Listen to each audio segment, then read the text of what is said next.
წინააღმდეგობის 3 წელი, მადლიერების 3 წელი, უკრაინელების აბსოლუტური გმირობის 3 წელი. სწორედ ასე დაიწყო უკრაინის პრეზიდენტმა ვოლოდიმირ ზელენსკიმ მისი განცხადება, რომელიც პლატფორმა X-ზე გამოაქვეყნა. ის ასევე მადლობას უხდის ყველას, ვინც უკრაინას მხარს უჭერს და მხარს უჭერდა ამ რთულ პერიოდში და ყველას, ვინც უკრაინისთვის მუშაობს. ამავდროულად ვოლოდიმირ ზელენსკიმ წერს, მარადიული იყოს ყველა იმ ადამიანის ხსოვნა, ვინც სიცოცხლე გაწირა ჩვენი სახელმწიფოსა და ხალხისთვის. მან ის განცხადება პლატფორმა X-ზე გამოაქვეყნა და ამავდროულად დაურთო ვიდეო მთელი ამ 3 წლის განმავლობაში თუ რა ხდებოდა უკრაინაში, მას შემდეგ რაც რუსეთი სრულმასშტაბიანად შეიჭრა. ასევე მოლდოვის პრეზიდენტმა მაია სანდუმ გამოაქვეყნა განცხადება, ასევე ვიდეო მიმართვა, სადაც ის ამ პერიოდს, ამ 3 წელიწადს უწოდებს გამბედაობისა და მსხვერპლის 3 წელიწადს. ამავდროულად აცხადებს იმას, რომ უკრაინამ დაიცვა მოლდოვა და ისინი არასოდეს დაივიწყებენ ამ მხარდაჭერას და ამავდროულად ის ამბობს, რომ მათი გული და მხარდაჭერა უკრაინელ ხალხთან იქნება ყოველთვის.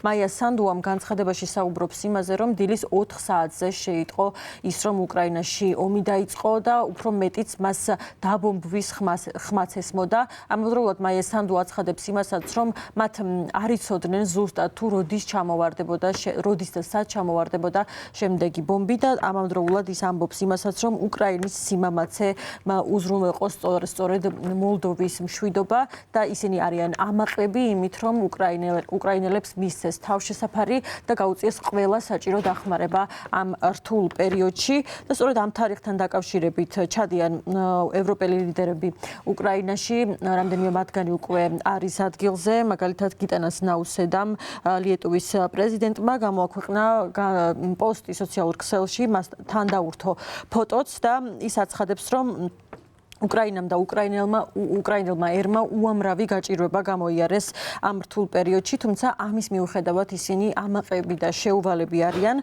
ამავდროულად ამბობს იმასაც, რომ უხარია და ამაყობს იმით, რომ ლიეტუვა წლების განმავლობაში მხარს უჭერდა უკრაინას და ამბობს იმასაც, რომ ისინი სწორედ ასე გააგრძელებენ მომავალშიც.